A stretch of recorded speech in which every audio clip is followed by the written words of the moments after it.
जी अस्सलाम वालेकुम। आपके साथ आज का जो रियाल का रेट है मुख्तलिफ बैंकों के हिसाब से और आज का जो एक्सचेंज रेट रहा भाई, रियाल रेट की इस वक्त तो स्पीड तकरीबन ठीक है, तेज है। और आज का जो रेट है वो आपको बता देता हूँ मैं। बहुत से भाई कमेंट करके बोलते हैं कि भाई आप जो रेट बताती हैं इसमें डिफरेंट होता है। मैं ये बात वीडियो को स्टार्ट में क्यों कर रहा हूँ, सुन ले। मैं एक तो मैं अगर आपको रेट बताऊं, आप बैंक भेजने जाएं, आप अपनी मोबाइल ऐप से पाकिस्तान में अपने किसी भी यानी कि अजीज के अकाउंट में ट्रांसफर करने लगे तो आपको 2-3 रुपए रियाल, जो बहुत दूर की बात है, या 1 रुपए तक का भी डिफरेंट मिले तो भाई हम मसूल है। हाँ, 10-20-30 पैसे तक का डिफरेंट, 50 पैसे तक का डिफरेंट आ जाता है। आप अभी भेजें, आप शाम को भेजें, आपका दोस्त शाम को भेजे, आप कल भेजें, आपको खुद ही पता चल जाएगा आपके और आपके दोस्त में 10-20 पैसे का डिफरेंट आ रहा है। तो इतना चलता रहता है यार। बहरहाल जो होता यह है कि आपको कोशिश करते हैं जितना हो सके भाई कंफर्म रेट बता दे। आज का हम अगर ओपन मार्केट की बात करें तो पाकिस्तान ओपन मार्केट तेज है इस वक्त, क्योंकि भाई अभी भी हाजी आ रहे हैं माशाल्लाह, और रियाल की पाकिस्तान में इस वक्त मांग है।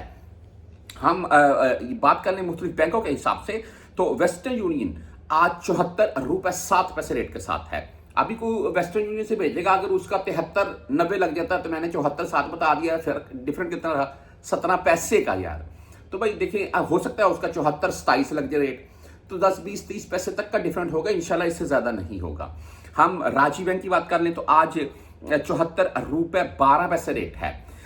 फीस इनकी जो लागू होती है वो आपने अपने जहन में रखनी है, हर बैंक की मुख्तलिफ फीस होती है। STC पे की बात कर लें तो 74 रुपए 17 पैसे आज का रेट है, और इनकी जो फीस है वो 10 एंड 17 रियाल फीस है। फौरी बैंक जजीरा की बात करें 74 रुपए 3 पैसे आज का रेट है, ओनली 7 रियाल फीस के साथ है। वहीं पर बुर्क ऐप से अगर आप भेजना चाहते हैं तो आज 74 रुपए 14 पैसे रेट है, और फीस इनकी नहीं होती है। बुर्क ऐप का रेट इंशाल्लाह इससे बेहतर ही होगा जो मैंने आपको बताया। 360D की अगर बात करें तो आज 74 रुपए 19 पैसे इनका रेट है। आप बैंकल आहली से भेजना चाहते हैं तो 74 रुपए 21 पैसे रेट के साथ है आज। मनीग्राम भाई 74 रुपए 8 पैसे रेट है। इंजाज बैंक आज 74 रुपए 14 पैसे रेट के साथ है। 10 रियाल इनकी मोबाइल ऐप से फीस है, बैंक चले जाएंगे तो मुमकिन आपसे 17 रियाल फीस काट लेंगे। क्विक पे की बात करें 74 रुपए 2 पैसे रेट है। टेलीमनी 74 रुपए 7 पैसे है। फ्रेंडी पूरा 74 रुपए आज रेट दे रहा है। वहीं पर आप अगर मोबाइल पे से भेजना चाहते हैं तो 74 रुपए 13 पैसे आज इनका रेट है।